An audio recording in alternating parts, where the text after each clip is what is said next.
Nguhaye ikaze nanone mu kiganiro Baho Neza twite ku buzima bwo mu mutwe, ikiganiro mugezwaho n'umuryango Vega Gahozo ku bufatanye na Minisiteri y'Ubuzima ibinyujije mu kigo cyayo cy'ubuzima RBC ndetse n'umuryango Imbuto Foundation. Kuri uyu munsi wa none tugufitiye insanganyamatsiko y'ingenzi kandi ikomeye igira iti ni gute twabungabunga ubuzima bw'umuryango. Turakurarikira gukurikira ikiganiro cy'uyu munsi.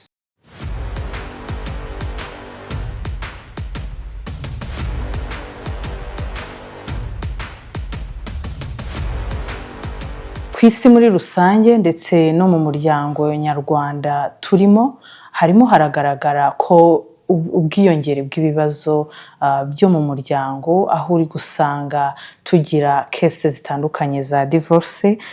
Iyo ugiye kureba nko mu mwaka wa 2019 hagaragaye case za divorce zirenga 9,000, ndetse kandi hanagaragara ubwiyongere bw'abana mu muryango bagiye bagira ibibazo bitandukanye, bamwe na bamwe ugasanga haviriyemo no gusama cyangwa se gutwita bakiri bato, bakabyara imburagihe, aho usanga naho umubare warazamutse ku kigero kiri hejuru. Ni nayo mpamvu rero nubwo ibyo bibazo bitandukanye bihari, hari ibyo dushobora gukora kugira ngo tubungabunge ubuzima bw'umuryango, imiryango yacu nk'abanyarwanda, kandi yaba wowe, njyewe ndetse n'undi yabigiramo uruhare kugira ngo ayibungabunge. Kuri uyu munsi wa none rero ntabwo ndi jyenyine muri studio, dufite amahirwe yo kuba twagize umutumirwa, akaba ari inararibonye mu bijyanye no kwita no kubungabunga ubuzima bwo mu mutwe, ariko by'umwihariko akaba ari technical advisor mu Mbuto Foundation. Madame Claire Gasanganwa, tubahaye ikaze mu kiganiro. Murakoze. Dukomeza n'ikiganiro cyacu kuri iyi nsanganyamatsiko y'uyu munsi. Hari ibibazo bitandukanye biri kugaragara mu muryango nyarwanda, ntabwo ari twe twenyine hano mu Rwanda n'ibindi bihugu bitandukanye, ariko by'umwihariko turagaruka hano iwacu mu Rwanda. Ese Madame Claire, dutangira n'ikiganiro, umuryango twawusobanurira dute mu buryo bworoshye abadukurikiye? Iyo tuvuze umuryango, ubundi structure yayo cyangwa uko uteye ni gute? Ariko kandi mukaza no kudufasha kudusobanurira nanone mu buryo bworoheye udukurikiye ishusho umuryango nyarwanda muri rusange dufite uyu munsi wa none, cyangwa se imiryango turimo, natwe turi hano twihereyeho. Hari itandukaniro hari n'imiryango yo hambere mu Rwanda mu minsi yatambutse? Yego, murakoze. Umuryango muri rusange ku buryo bworoshye ni abantu bafitanye isano bahuriyeho, yaba ari isano y'amaraso cyangwa se isano ishingiye ku gushakana. Ariko urebye mu muryango wa kera usanga umuryango wararengaga ukajya ku muryango mugari. Ni ukuvuga ngo abasokuru, ukurikije itegeko, ubu hari amasano riziguye n'iritaziguye. Hari isano rigera ku gisekuruza cya 7, ariko hari n'irindi rigenda rikagera ku bakurambere. Ibyo ndavuga irijyanye n'amaraso. Ariko iyo ushatse ukajya mu muryango, uwo muryango ubaye wawe nawe aba ari umuryango mufitanye isano. Kera rero byageraga no ku baturanyi, abo mwahanye inka, abavandimwe mufitanye ubucuti bukomeye, bikaba umuryango. Ku buryo bwa kera navuga ko umuryango wari wagutse. Kuri ubu rero ahanini usanga umuryango ari papa, mama, babandi begereye n'abavandimwe ba hafi, cyane ko na Jenoside yakorewe Abatutsi n'umuryango mugari isa naho yawushegeshe. Usanga umuryango kuri uyu munsi warabaye nkaho ugabanuka, ukaba cyane cyane ushingiye ku muryango wa hafi, papa na mama n'abavandimwe. Ibyo rero ntekereza ko bigira n'ingaruka ku byo turimo kubona ubu wavugaga byugarije umuryango dukeneye kuganiraho kugira ngo turebe ngo hakorwa iki kugira ngo tuwubungabunge. Yego. Arakoze cyane Madame Marie Claire kutunyuriramo uko umuryango icyo ari cyo. Birumvikana koko hari byinshi byahungabanyije umuryango mu gihugu cyacu, harimo na jenoside yakorewe abatutsi n'izi mpinduka zose, iterambere n'ibindi, hari influence bigira. Dukomeza n'ikiganiro cyacu hano iwacu mu Rwanda niho turi kwibanda cyane. Ni ibiki mu busanzwe wenda bikunze kugaragara bihungabanya cyangwa se bishobora guhungabanya ubuzima bw'umuryango, yaba mu buryo bw'iterambere, ubukungu, yaba by'umwihariko mu buryo bw'amarangamutima cyangwa se ubuzima bwo mu mutwe bw'umuryango, ibishobora kuwuhungabanya n'imibanire n'abandi n'ibindi bitandukanye.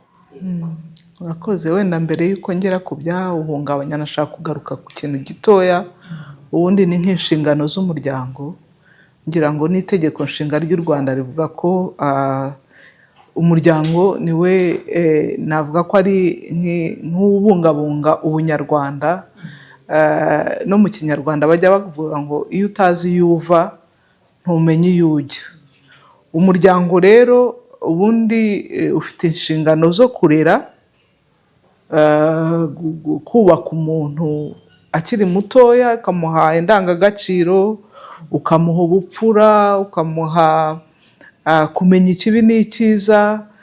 Indangagaciro zose z'umunyarwanda burya zigirwa mu muryango. Ngira ngo bajya banavuga ngo igiti kigororwa kikiri gito. Ni ukuvuga ngo bya byiza byose umuntu abibonera mu muryango iyo akiri mutoya.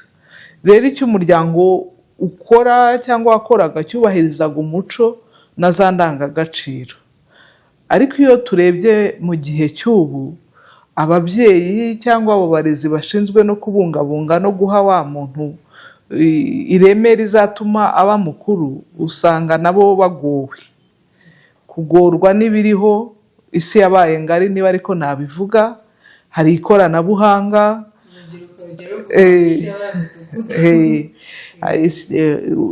Kera umwana wabaga uzi ko iyo umubwiye iki avuga ati nibyo mama yambwiye iki, cyangwa yajya mu ishuri umwarimu yamwigisha ukaba utanamubwira ngo ibi ngibi. Urabona kera nk'abana biga igifaransa yavuga ati kivuze nabi, niyo mwarimu yaba wenda yatannye ati ntago ari uko babimbwiye. Ariko ubu arajya ku mbuga nkoranyambaga akabona ibisobanuro byinshi, rimwe na rimwe yego binamugora kuvuga ngo ikiri ukuri ni ikihe.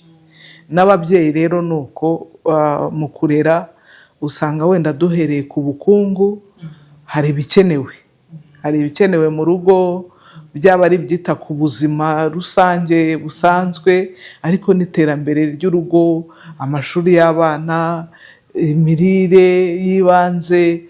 Ugasanga rero akenshi umuryango urarwana no gushaka ibyo ngibyo. Wenda nguhaye nk'urugero, umuntu yazindutse ajya ku kazi, umugabo n'umugore baragiye, umwana hari ujya ku ishuri wenda bagiye bamujyanye. Ni byiza ko wenda leta yashyizeho n'uko banamutwara wenda ayo masaha, ariko hari usigaye mu rugo mutoya, arababona ryari, barataha wenda akazi karangiye na kare, wahuye na mbuteyaje. Ubajije nk'ababyeyi bataha mu nzira zimwe, ashobora kuva ku kazi saa 11 akamara amasaha 2 mu nzira, agasanga umwana yananiwe nawe yananiye. Cya gihe cyiza cyo kugira ngo byibura amwereke urukundo, ubushyuhe bwa kibyeyi, bya bindi byubaka wa muntu muri rusange, ugasanga birabuze. Ariko nanoneho wenda n'ubukungu urabubonye. Hari n'ababyeyi twibwira ko uhaye umwana icyo ashaka cyose ntagire icyo abura bihagije. Oya, ntago bihagije. Akeneye no kuganira nawe, akeneye kumubwira bwa bupfura, kumuha umurongo, ibyo nabyo hari igihe tuvuga ngo ubukungu iyo ubifite birahagije, nabyo hari igihe biba bidahagije, kuko cya gihe cy'ubusabane, cyo kubwirana indangagaciro, cyo kwigishanya iki kirazira, iki ugitwaramo gutya, nacyo iyo bigeze ku bukungu kirabangamirwa. Mu mibanire urumva iyo wirwa wiruka ushakisha ibitunga umuryango, hari igihe utibuka ko n'abandi babaho, umwana akaba yanarwara ntubimenye kubera ko waje ntunamwiyegereze, abaturanyi ntibakimenyana.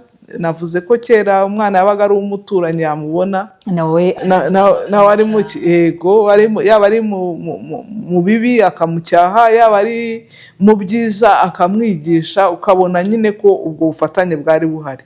Ariko kubera uko kugenda abantu bajya mu binyuranye ntibanamenyana, n'umuturanyi ntumumenya.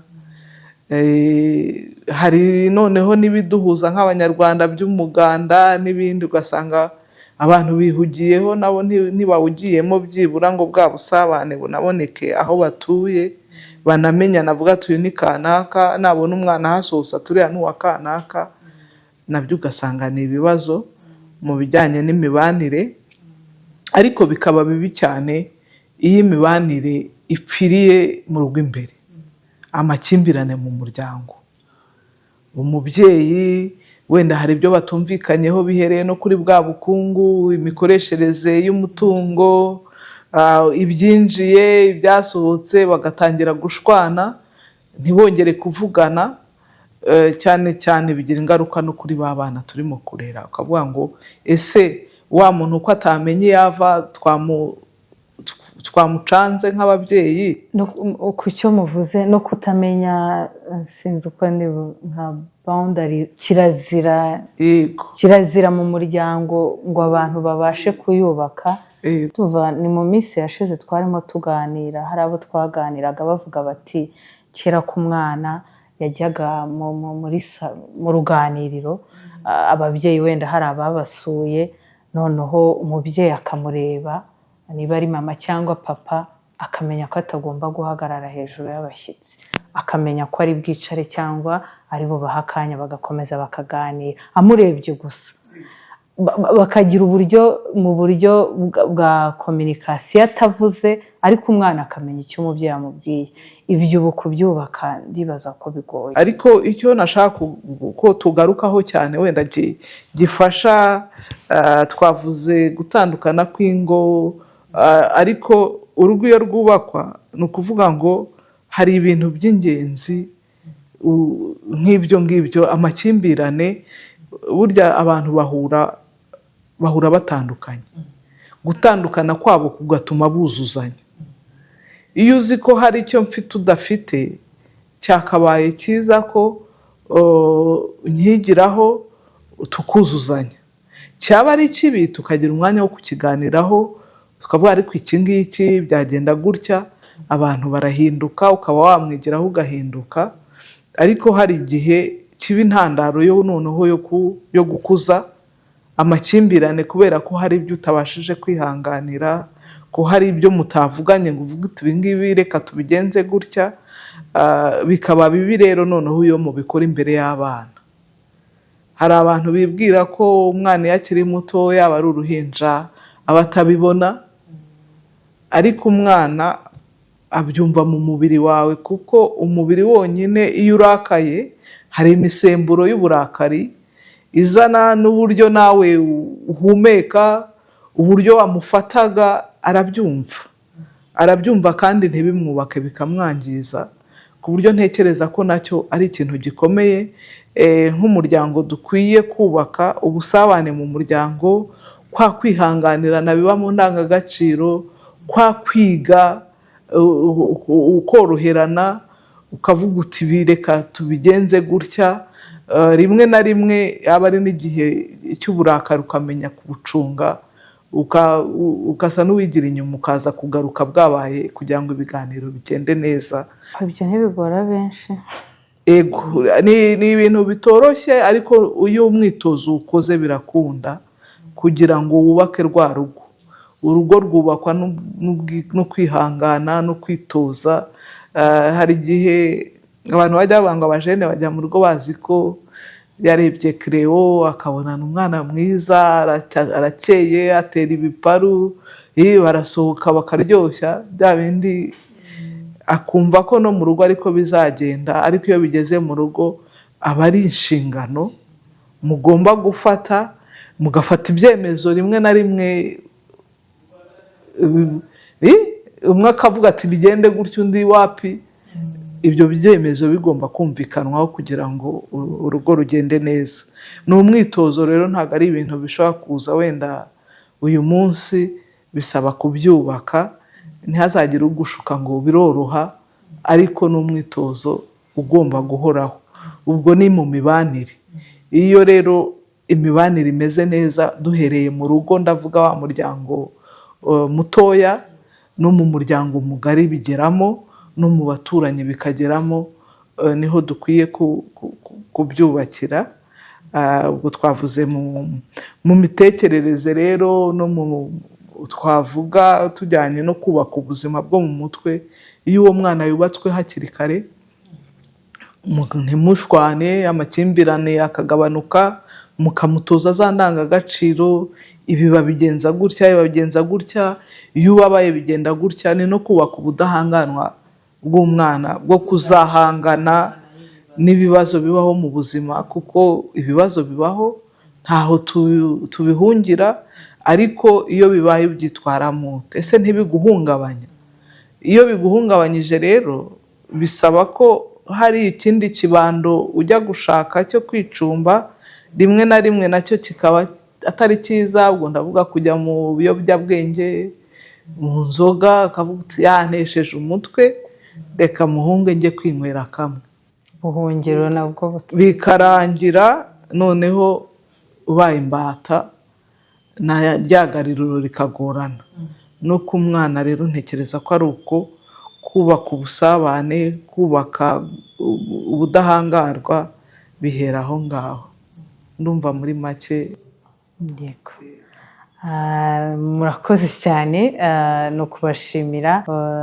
Wowe udukurikiye, twagira ngo tubibutse ko turimo kuganira ku nsanganyamatsiko igira iti kubungabunga ubuzima bw'umuryango.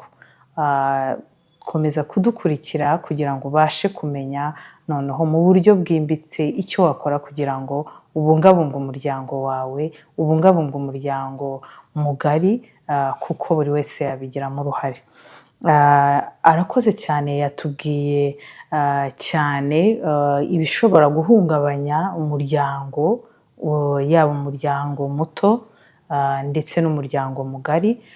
Ariko kandi yagiye anabihuza n'inama zitandukanye zishobora gukomeza kudufasha, by'umwihariko mu gukomeza kubungabunga umuryango.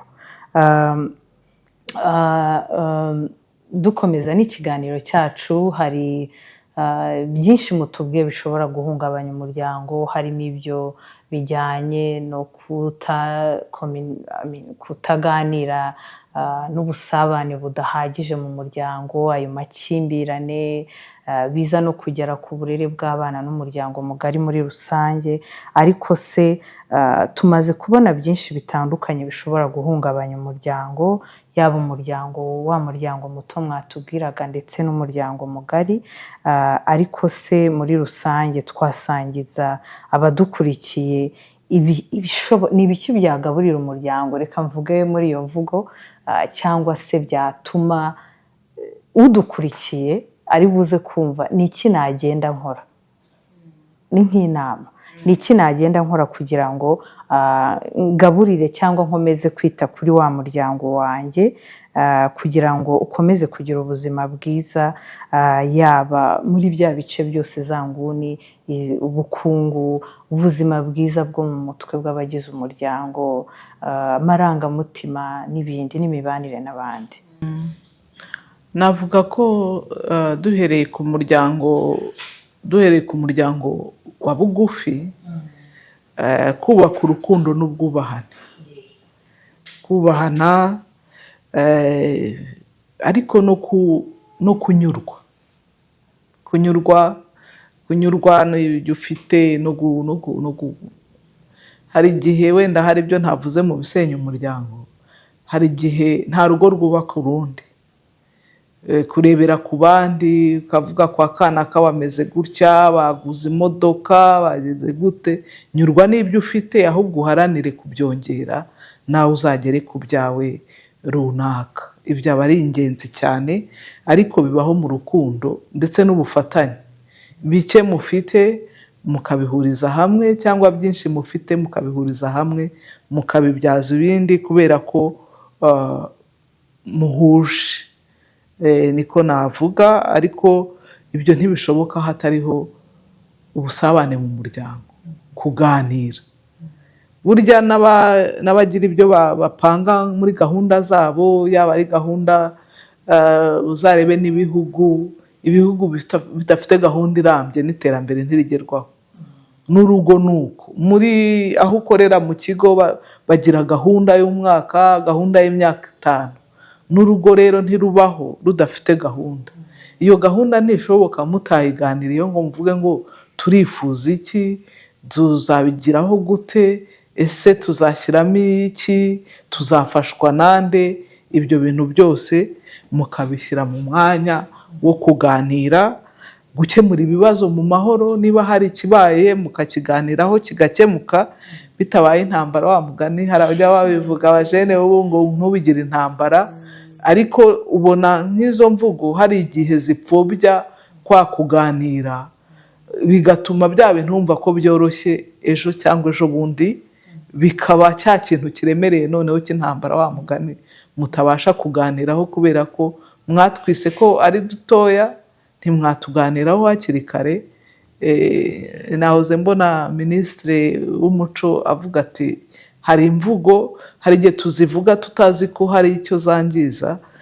Ubwo ni uko ntekereje kubigira intambara. Iyo navuze ngo ntubigire intambara, ni ukuvuga ngo tubireke ariko ka kantu gatangiye ari gatoya, ejo kazaba ari kanini. Ni byiza ko mubiganiraho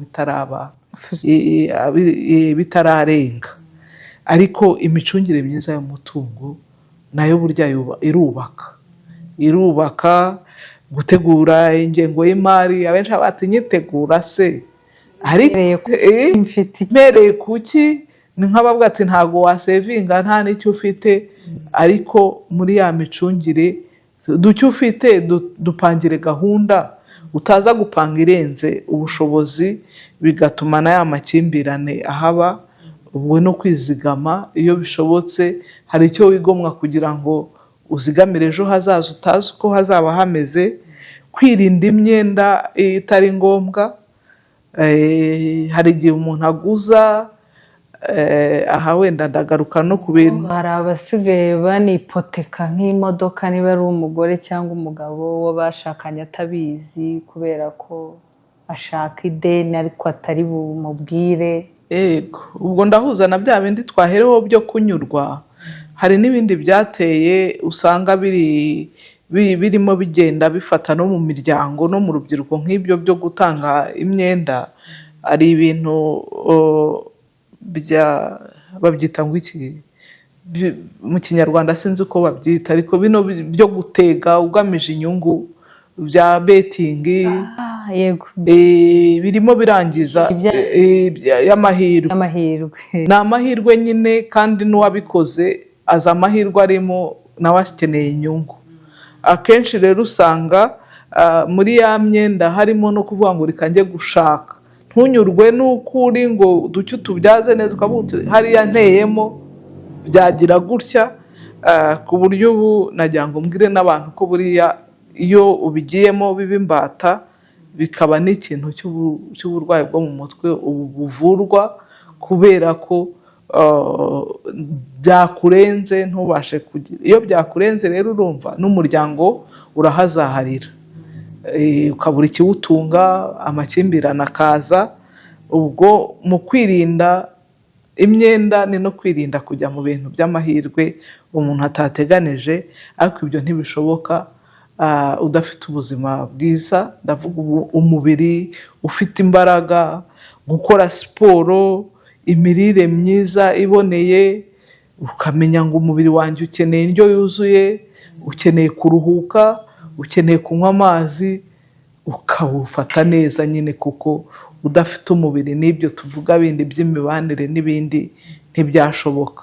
Kwiyitaho, kwita mu kubo mu rugo, kwita mukajyana muri siporo, mukarya neza, nabyo ni ibintu by'ingenzi byubaka umuryango. Ariko noneho no kuvoma ku isoko y'umuryango nyarwanda, za ndangagaciro nabyo birafasha. Arakoze cyane kudusangiza ibishobora kugaburira cyangwa se gufasha umuryango kugira ngo ukomeze kugira ubuzima bwiza. Muri byinshi atuganirije ntabwo ari ibisaba ko umuntu afite ubushobozi budasanzwe, nta nubwo ari ibisaba ko ufite ibyo twavuga bya mirenge, ahubwo muri bike cyangwa se buri wese mu rwego ahagazemo yabasha kwita no kubungabunga ubuzima bw'umuryango we, guhera ku muto kugera ku mukuru. Dukurikije ibibazo biri kugaragara mu muryango, birashoboka ko hari n'izindi nama mushobora gusangiza abadukurikiye zafasha kugira ngo turusheho kubungabunga umuryango.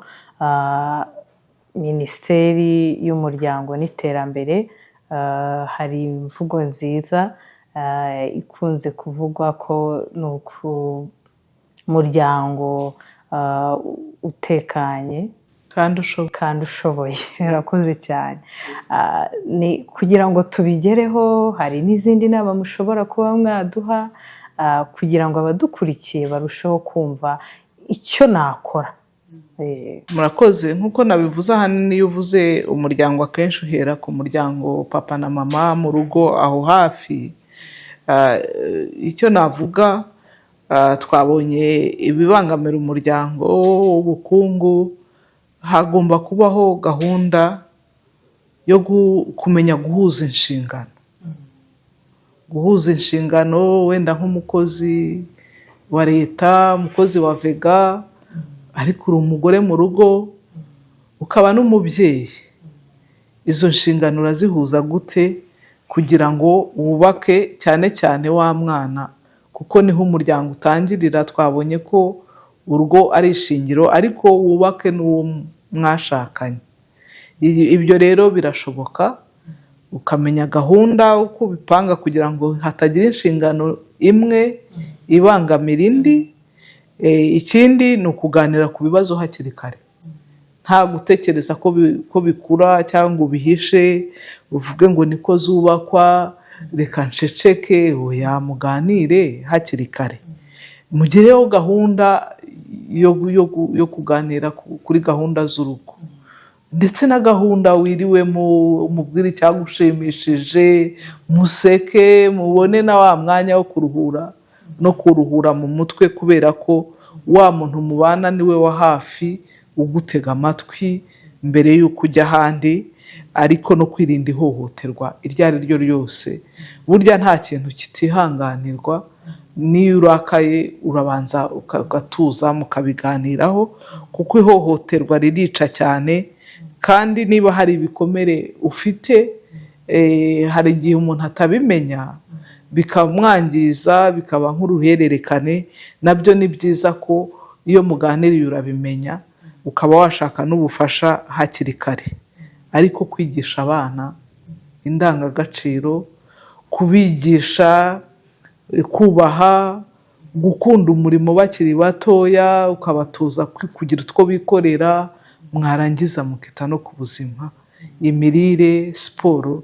Numva muri make ari ibyo navuga, ariko bikubiye mu busabane bushingiye no ku ndangagaciro. Burya u Rwanda tugira Imana, dufite indangagaciro, sinzi niba n'ahandi bazigira. Ntabwo hari zasa n'ubudasa bw'u Rwanda. Arakoze cyane. Muvuze ku ngingo mwari muvuze ijyanye n'uburyo bwo guhuza inshingano, bitumye nibuka ko ni kimwe nanjye nicyo nagira ngo nongereho ni uko ku badukurikiye hari ubwo umuntu yumva ko abona iminota mike agera mu rugo wenda kubera ya mibereho umugore nawe yagiye gukora n'umugabo, ariko ushobora kubona umwanya munini ahubwo ntuwukoreshe neza. Undi ashobora kubona umwanya muto niba umaranye n'umwana cyangwa se n'uwo mwashakanye isaha imwe ku mugoroba, ushobora kuyikoresha neza, ugakina n'abana, ugakina n'uwo mwashakanye, mukaganira neza, mugafashanya kwa kuruhurana.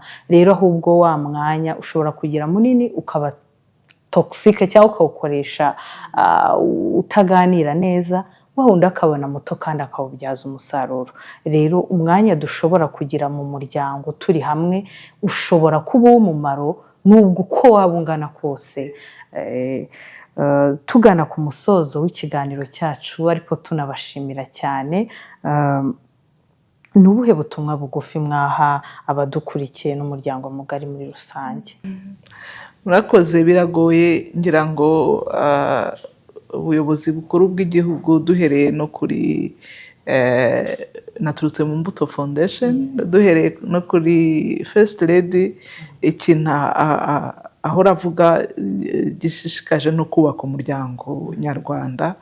Avuga ati ngira ngo hari navuga ngo ishingiro umuryango, ngira ngo n'imbuto murayumva, baba igiti gitewe neza kikuhirwa gikura kikaba inganzamarumbu. N'umuryango rero byonyine wiyubatse, ariko natwe twese tukawubungabunga tukawitaho, niwe uzavamo ejo hazaza. Rero niba ubonye umuntu atannye wivuga ngo ntibindeba, mugira inama muri za ndangagaciro, umufashe kumwubaka kugira ngo umutize za mbaraga zo kubaka umuryango. Twese hamwe dufatanye twubaka igihugu. Two kuba rero ba ntibindeba, iyo ubonye umuntu agize ikibazo, ni umuryango nyarwanda uba wangiritse, dukomeze gufatanya kuwubungabunga. Yego, urakoze cyane. Twese tubungabunge umuryango nyarwanda. Ku musozo w'ikiganiro cyacu naha gisoreje, naho ubutaha. Madame Claire, turabashimiye cyane. Murakoze.